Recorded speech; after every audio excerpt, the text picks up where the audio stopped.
L'Inter è in pole position per l'acquisto di Vasilie Kostov, un gioiello del calcio serbo che sarebbe quindi nel mirino concreto della dirigenza nerazzurra. È questa la notizia che rimbalza dalla Serbia, un profilo importante su cui si sono mosse praticamente tutte le principali big europee e su cui sta lavorando l'Inter anche con un alleato molto forte. Un giocatore di cui si parla un gran bene e di cui vi portiamo anche maggiormente alla sua conoscenza, diciamo a conoscerlo ancora meglio in maniera più approfondita, grazie al nostro ospite di oggi che ritroviamo su Passione Inter, che è Biagio Marco Liccardo, telecronista di Sky Sport. Ben ritrovato Biagio ed è un piacere averti qui con noi.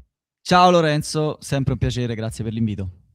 Biagio, con te parliamo di talenti soprattutto accostati all'Inter, come il talento di Vasile Kostov, un profilo di cui ho visto parlare molto bene anche nel gruppo Telegram di Passione Inter, perché ho visto i tifosi che sono già molto interessati a questi gioielli di cui vi portiamo appunto a conoscenza. Mi raccomando, iscrizione al canale, se non l'avete ancora fatto, perché ogni giorno vi portiamo contenuti di approfondimento e di qualità qui sul canale, come quello di oggi in cui parliamo di questo profilo, su cui intanto io partirei dalla notizia. Qui, vabbè, non so Sì. se tu mastichi il serbo, Biagio, non so come te la cavi. Sono Non rimasto benissimo. alla 1 di serbo. Okay, molto bene. Comunque vi traduco io quello che c'è scritto, lo abbiamo letto e tradotto anche prima. Il portale Nova Sport, comunque una fonte affidabile in Serbia, racconta dei tentativi andati a vuoto di Arsenal e Marsiglia per questo gioiello appunto della Stella Rossa, 20-17 milioni di euro circa che sono stati respinti perché la valutazione invece è di 25 milioni di euro e l'Inter sarebbe in pole position, addirittura si parla di gentleman agreement, un accordo tra gentiluomini, diciamo così, grazie anche alla mediazione di due elementi importanti. Intanto l'allenatore Dejan Stankovic, che all'Inter qualcuno ricorderà, e poi di Aleksandar Kolarov, che è il vice allenatore di Christian Chivu, che quindi ha un rapporto privilegiato con la Stella Rossa e starebbe quindi accendendo questa pista per l'Inter. È una valutazione molto importante su cui tra poco poi torneremo insieme al nostro Biagio, a cui però chiedo, Biagio, una panoramica, un tuo identikit di questo calciatore che hai anche un po' incrociato, diciamo così, nella tua stagione da telecronista quest'anno. Sì, l'ho incrociato quando ho commentato per Sky Sport la partita di Europa League tra Stella Rossa e Steaua Bucarest, detto che in realtà è l'unica partita in cui poi non ha messo piede in campo in questa edizione di Europa League, quindi non l'ho proprio visto giocare, però comunque l'ho studiato per la preparazione della partita e mi ha colpito molto perché era comunque il giocatore di cui si parlava meglio nell'ambiente della Stella Rossa, e la valutazione che dicevi tu è una valutazione molto importante anche perché anche se pensiamo che stiamo parlando di un giocatore classe 2008, quindi un giocatore che non ha ancora compiuto 18 anni, Sì. ed è un giocatore che fondamentalmente si sta affacciando ora al mondo dei professionisti, perché fino all'anno scorso giocava con l'Under 19 e dove ha anche vinto il campionato Under 19 segnando tra l'altro 15 gol. L'anno prima aveva vinto il campionato Under 17 con 11 gol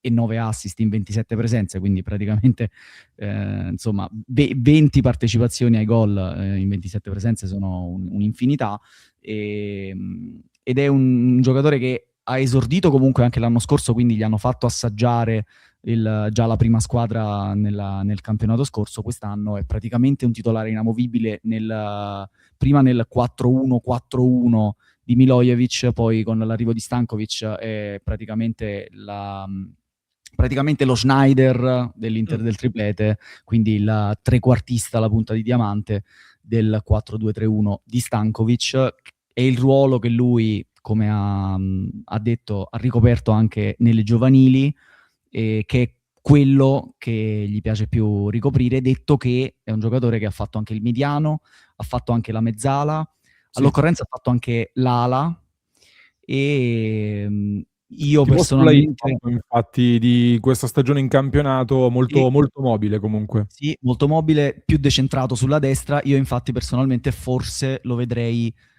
bene, diciamo come nel ruolo che ricopre oggi Barella. Ok. Quindi Ok. con quelle caratteristiche lì, anche perché ha alcune caratteristiche che ricordano molto forse il primo Barella.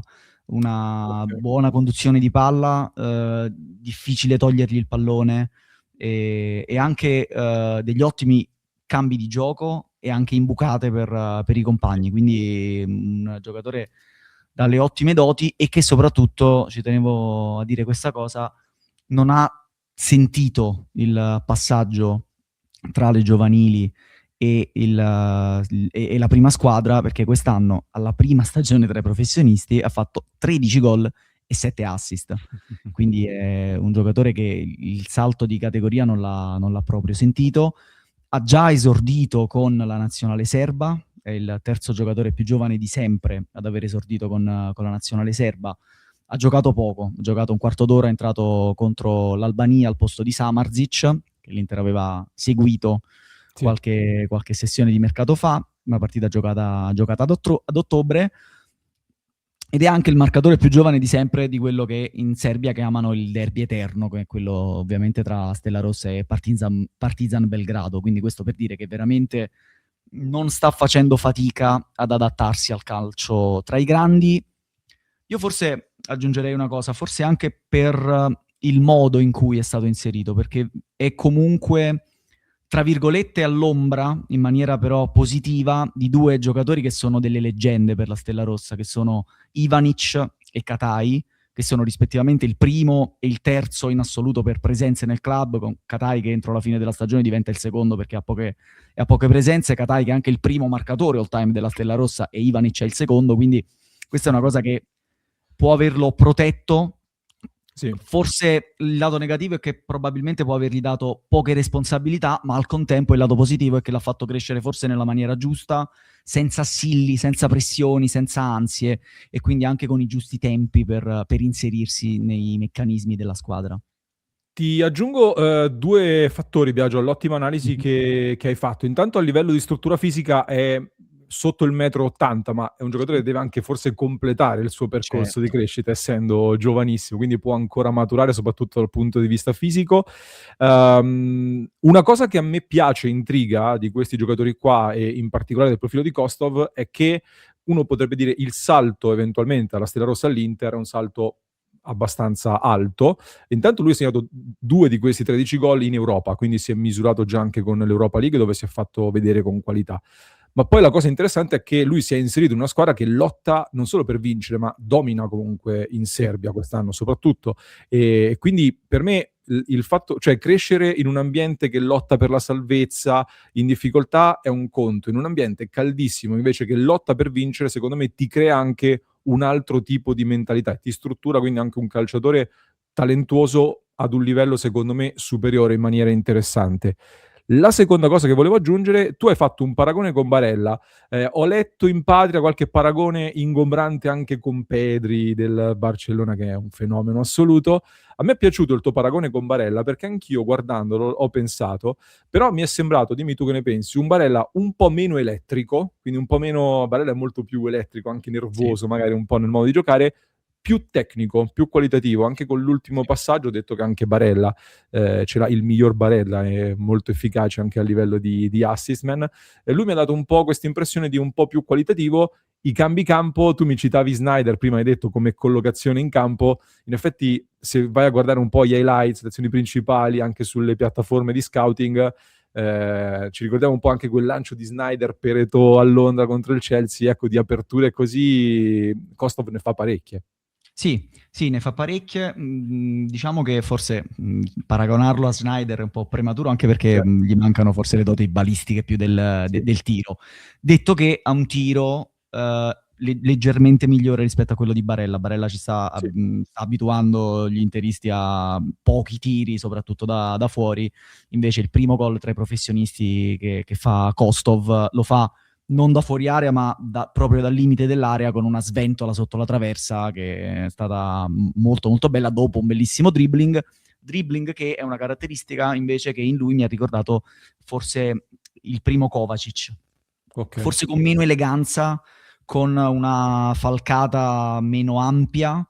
E Kovacic era molto giovane comunque quando è arrivato all'Inter, e secondo me però ha raggiunto anche dei buoni picchi, anche perché era un po' un predicatore nel deserto in un Inter Sì. un po' rimaneggiata. Però quindi mi ha ricordato anche lui, detto che in patria, oltre che a Pedri, lo paragonano ad un altro giocatore di cui forse avrai sentito parlare, ed è un paragone strano perché è un croato ed è il pallone d'oro del Milan, Luka Modric, Ah, okay. quindi è un paragone un po' pesante, Ingombrante, sì. e un po' ingombrante e, ripeto, anche un po' strano perché comunque è un croato, mentre Kostov Sì. è serbo. Un Questo po' comunque ci dà il Modric del Tottenham forse sì, come esatto, sì, sì, sì. profilo. Sì, sì, sì. Questo ci dà, diciamo, anche un po' una fotografia di come l'Inter sia comunque sempre con un occhio rivolto verso il mondo del calcio slavo, perché Sì, negli ultimi anni, lo sappiamo, c'è stato Kovacic, Brozovic, Perisic, ora c'è Sušić, c'è stato Versalico, Jakirovic, questi sono tutti croati. Certo che l'Inter ha avuto anche dei serbi importanti, ne hai parlato tu, Kolarov, che è ancora il secondo sì, di Kivu, Stankovic, c'è stato anche Mihajlovic, aveva seguito Samarzic e Mlacic. Mlacic è croato, poi alla fine è sì. andato all'Udinese, C'è anche è Alexander arrivato nell'ultimo Stankovic mercato anche che Jakirovic. anche Alexander Stankovic che potrebbe Sì, tornare, anche se è nato si sente certo, molto italiano, però certo, certo, certo, chiaramente è però serbo, quindi è un assolutamente mercato che sì. si guarda con attenzione. Ti voglio fare una domanda però Biagio, perché stiamo parlando di un ragazzo che compie 18 anni, quindi Sì, quest'anno, valutazione da 25 milioni di euro significa un investimento molto significativo, ma allo stesso tempo è anche in linea con il tipo di investimenti che sta facendo l'Inter, attorno a quella sì. fascia di prezzo lì per giocatori che si possono ulteriormente valorizzare. A livello anche tattico, tra l'altro, andrebbe a collocarsi in quell'idea che ha l'Inter, a quanto pare da quello che stiamo vedendo, di aggiungere della qualità negli ultimi 40-30 metri di campo, quindi un giocatore di Sì. qualità che possa stare lì. Ecco, però 25 milioni su un diciottenne per l'Inter, tu che idea ti sei fatto? Come la vedi? Che sono tanti, soprattutto in Italia spesso si fa fatica a far giocare profili del genere, profili così giovani.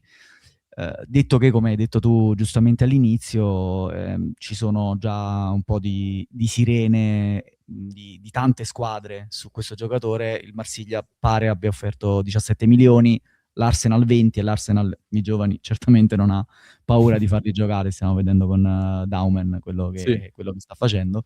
E quindi è una valutazione importante. Io mi auguro in realtà per tutto il calcio italiano che si inizi a far giocare con costanza i giovani. In questo caso ovviamente non si tratta di un giovane italiano, però magari può essere anche il là per dare spazio ai giovani in generale, perché comunque se riesci a dare le chiavi del centrocampo in mano a un giocatore diciottenne serbo, magari può essere il crocevia per dare più fiducia anche a giocatori cresciuti nel nostro paese. Stiamo vedendo che ce n'è bisogno in Italia.